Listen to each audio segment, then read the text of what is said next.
2020 में दिल्ली पुलिस ने दंगों को फैलने से बचाया था। 2026 में दिल्ली पुलिस ने संसद बचाई, लेकिन इसके बदले दिल्ली पुलिस पर सवाल ही सवाल खड़े हो गए। आज दिल्ली पुलिस के परिवार वाले सामने आ गए। अब दिल्ली पुलिस वालों का परिवार पूछ रहा है, आखिरकार संसद बचाने वालों पर हमला क्यों हुआ? क्या संसद में उनकी आवाज नहीं सुनी जाएगी? पापा के कलीग्स उन्हें घर लेके आए और उनकी यूनिफॉर्म पूरी खून से लाल थी। उन्हें ऐसे देख के हमारे लिए बहुत पेनफुल था। हमने उनके बताए जाने पर मैं इतनी ज्यादा मेरी रूह कांप गई थी कि इसके बाद मेरा और मेरे परिवार का क्या होता। When the pelting started, मेरे पापा अपने सीनियर ऑफिसर्स को एक सेफ प्लेस में सेक्लूड करने चले गए, बट एक स्टोन उनके हेड पे हिट कर गया एंड उनका सर फट गया। जिस पार्लियामेंट में पॉलिटिशियन पुलिस वालों को क्रिमिनल बोल रहे हैं, उसी पार्लियामेंट को प्रोटेक्ट करने के लिए मेरे पापा ने इतनी सारी सीरियस इंजरीज ली हैं। जब मैंने फोटो देखी तो उनके हेड को शेव कर रखा था और उनके हेड पे स्टिचेस लग रहे थे 4। उसको देख के I was really frustrated and मैं बहुत डरा हुआ था।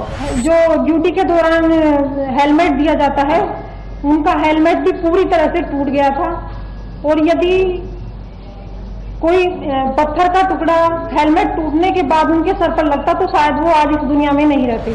ये दिल्ली पुलिस के उन परिवार वालों का दर्द है जो पुलिस वाले दिल्ली में आंदोलन के वक्त फ्रंट लाइन पर खड़े थे, जिन पर पूरी दिल्ली को सुरक्षित रखने की जिम्मेदारी थी। लेकिन इस दर्द की सुध लेने वाला कोई नहीं है, इसलिए अब परिवार वाले खुद देश को अपना दर्द बयां कर रहे हैं। Equal in front of law and everyone has right to life.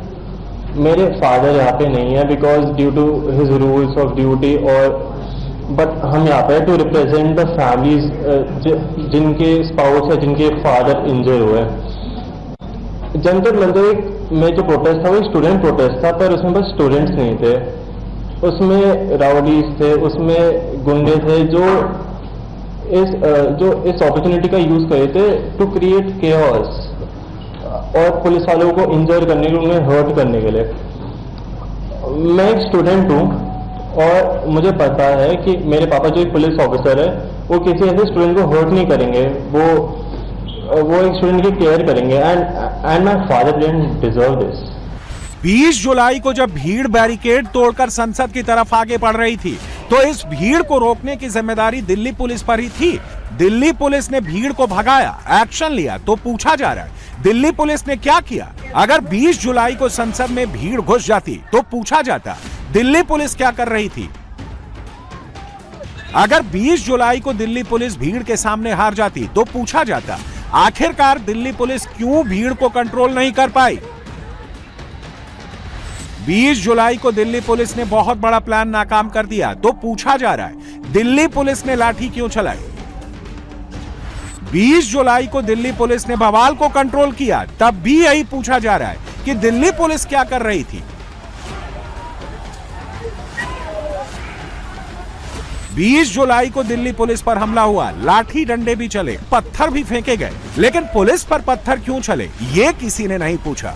लेकिन अब दिल्ली पुलिस के परिवार वाले पूछ रहे हैं आखिर हमारे क्या अधिकार है? तो प्रोटेक्ट करने के लिए मेरे पापा ने इतनी सारी सीरियस इंजरीज ली हैं और मुझे यही बोलना था कि I am a proud daughter of a marine commando and a police officer जिन्होंने स्टूडेंट प्रोटेस्ट के नाम पर इकट्ठा हुई क्रिमिनल्स की भीड़ के बीच में सिंसेरिटी से ड्यूटी निभाई है। उन्होंने लिंच होने के बाद भी अभी तक स्टूडेंट्स के बारे में कुछ भी बुरा या फिर नेगेटिव नहीं बोला है। उन्हें बस अपनी ड्यूटी परफॉर्म करते टाइम चोट लगी है। ये दिल्ली पुलिस के sub inspector Ashok Meena north district के स्पेशल स्टाफ में सब इंस्पेक्टर के पोस्ट पर हैं। कई बड़े केस सुलझाए हैं, कई कमिश्नर से अवार्ड मिला है। 20 जुलाई को इनकी भी ड्यूटी जंतर मंतर के पास संसद मार्ग पर थी। 11:30 बजे के बाद भीड़ बैरिकेड तोड़कर संसद की तरफ बढ़ी। इन्होंने भीड़ को रोका, पीछे से नुकीला पत्थर इनके सिर के पिछले हिस्से में लगा, पूरी वर्दी खून में हो गई। लेकिन अशोक मीणा ने हार नहीं मानी, अस्पताल गए, पट्टी करवाई, फिर डीसीपी सचिन शर्मा के साथ ड्यूटी पर तैनात हो गए। क्या बताया पापा ने? पापा ने बताया कि जब वो प्रोटेस्टर्स को रोक रहे थे पार्लियामेंट में जाने से, तब एक पत्थर उनके सर में लगा और खून बहने लग गया था उनके पूरे कंधे पर और टोपी भी उनकी नीचे गिर गई थी। लेकिन उन्होंने तुरंत अपनी पट्टी कराई और जल्दी से वापस अपनी ड्यूटी करने लग गए थे। तब पता चला कि एक पुलिस वाले की नौकरी कितनी हार्ड होती है और कितनी स्ट्रगल करना पड़ता है। प्राउड है पापा पे? जी बिल्कुल। बहुत प्यार करते हैं? जी बहुत। देखिए परिवार इमोशनल भी हो रहा है और इमोशनल होने जैसी बात भी है। एक पुलिसकर्मी जो है अपनी ड्यूटी पर थे और उसके बाद से छुट्टी भी नहीं ली होगी? नहीं, छुट्टी नहीं। नहीं। तो 20 तारीख की ये पूरी घटना है और बेटी की आंखें ज्यादा नम है, माँ की भी आंखें नम है और बेटा परेशान हो गया था। अब आप इसी से अंदाजा लगा सकते हैं कि एक पुलिसकर्मी के पीछे उसका परिवार जो है वो क्या क्या सफर करता है। दिल्ली में जो कुछ 20 जुलाई को हुआ, जो कुछ 20 जुलाई के बाद हुआ, उसके पीछे थे मास्क मैन।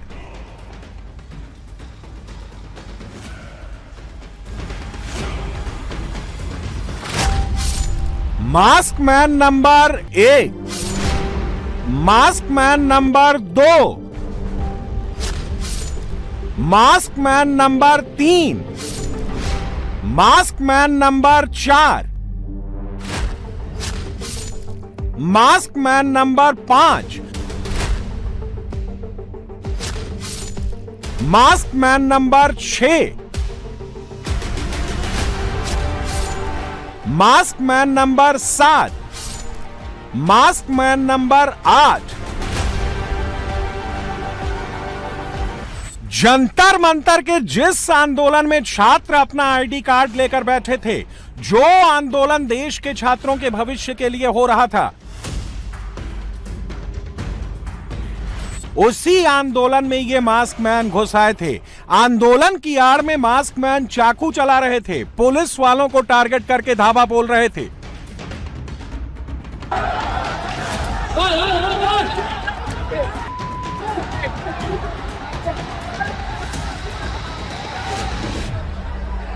दो 250 लोग मेरे चारों तरफ से मुझे घेर कर फिर उन्होंने मारा पीटी, जो भी उनका वायलेंस करना था। उन्होंने मुंह पर कपड़े बांधे हुए थे।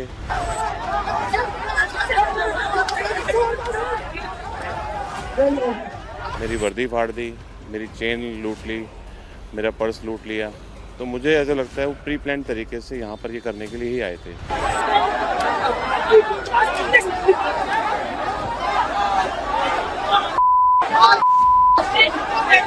लाठी थी, कुछ उन्होंने पेड़ की डंडियाँ मोटी वाली तोड़ी हुई थी, उसको हथियार बनाया था।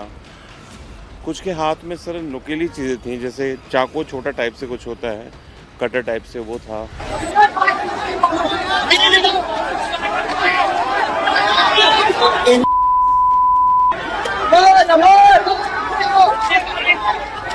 किसी के पास ब्लेड टाइप का भी कुछ था, कुछ लोगों के पास पत्थर थे, बेल्ट वगैरह थी। मतलब जो भी उनके हाथ में जो भी मिला उनको आसपास से कुछ छोटा मोटा चीज वो उठा के उन्होंने उससे मारना ही था, बस ये सोच के आए थे वो। ये दिल्ली पुलिस के इंस्पेक्टर नंद किशोर हैं। जब जंतर मंतर पर छात्र आंदोलन हो रहा था तब इनकी ड्यूटी जंतर मंतर पर लगी थी, लेकिन 22 जुलाई को इनको मास्क मैन ने घेर लिया था। मास्क मैन ने नंद किशोर को अपने टारगेट पर लिया था। देखिए कैसे नंद किशोर को मास्क मैन ने अपने टारगेट पर लिया। 200 से 250 लोगों ने पुलिस के जवान पर हमला किया।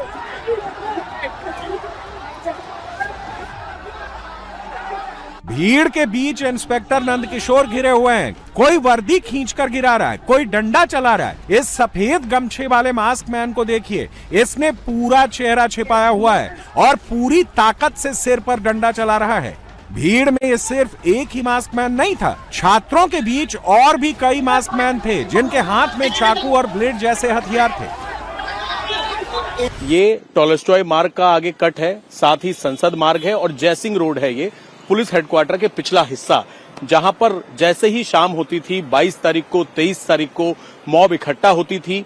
कई एसीपीज के ऊपर हमले किए गए, कई इंस्पेक्टर हेड कांस्टेबल्स के ऊपर हमले किए गए और इन लोगों ने बड़ी मुश्किल से अपनी जान बचाई।